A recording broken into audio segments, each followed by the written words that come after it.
Manipurda trafficking ki haiba posi eikoina source state amakha oibanina Manipurda ki puraga chatlaga lairiba posingji eikoigi kanojing jida moigi purpose haiba tare eikoi kanojing jida ngasai ju mamangda ju pangiba wafam duni thoiba posi free education ki mingda yam chauna thoi free education ki mingda yamna mamangda kanoji antai atopa religion ka mingda moigi dharma ki mingda adu tamangani ada tamangani aidana particular religion to the panjaroi ke adu bitar jo adu gumbagi mayam ma yauri adu ga loina loina job opportunity suguma mayam jing adu mak thoi adu ga amana aikoi Manipur da aikoi job placement agencies mayam jing dana newspaper da ba wo chauna phong na aikoi kano tawri ni advertisement ka thoi ni leading newspaper da Manipur gi adu gumba leading newspaper jing du da thoiba kano jing ju da work in interview ka haigani moina di adu gumba post sing ju da aikoi na taseng na ba moi jing du sumibra natraga lalibra haiba cheti kanana su yengdaba aikoi bu unemployed youth marang kaina leibani na lairti tamjaluraga masaga sana ba thinpam amadi he tongningba hingnanabagi damakta lai atopa livelihood means amadi yengningba na makoina adugumba opportunity du de moina di adugumba namthang ni natraga aduni haiba du thibagi mohota adum chatpa yauriba khudam oina panba matamda aikoi 2020 gi corona loira matung 2021 gi second phase laktring mamangda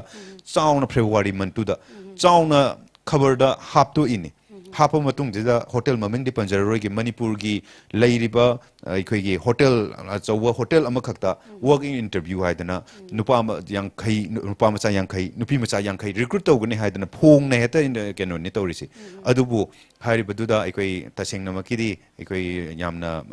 थागनिंग social welfare department initiative लविरकवा anti human trafficking unit Imphal अमदि labour department अखोय मयाम जिंग हौनरगा अखोय न चंगजल वर्गा यंगो मतमदा मागी कंपनी दुगी ममिंग दुबोक लेरमदे रजिस्टर तोरमदे करी थबक तो हंदुइनो हाइबा खंगमदे लौर मतुंगदा मखोय जिंग दु कदाइदा थबक सुहंदुइनो खंगदे कदाइदा मोइगी लेबम चाबम सिनदुइनो हाइबा दु खंगदे अदुगा लोइनो लोइनो मणिपुर दा लागा मखोयना करिगुंबा अदुगुम रिक्रूटमेंट न मतौगे हाइबा तारगदि मोस्ट इंपोर्टेंटली लेबर डिपार्टमेंट की माइकैदगी लाइसेंस कुंबा तानबा म मतौक ताबदु मदुसु यावदना तौरमबा पोट अमखक यामना vulnerable way हाइबगी कनोदा मखोयबु फारगा पुलिस ता सिनगिबा अदुगुंबा केस लेतबजु नते अदुमक थोगा लेरि सुगुंबा मयाम सिंगसे मसीजे खंग नतबिदा अखोइना अखोइ कनो सिंगसे इवन मणिपुर दगी मतै मनाउजी मपालमदा थबक तौरगा लैबा मखोगी मचाजिंगसी योगनबगीदमक्ता मदुगी मिंगदा अखोइ कनो तौग मणिपुर दगी मी खबर दबोक दा हप्तोगा नत्रे हारगना मखोगी मरी मतागुंबा खंगना चानागुंबा मखोइजिंग दुगी खुथांगदा मोइजिंग दु पाउ पीरे हारगा मोइजिंग जु पुबगी कल्चर अमसु लेतबजु नते मसी लैरि अदुगा मफमजिंग दु यौरबा मतमदा अंगांगसिंग दुदा मखोइना फतबा थबक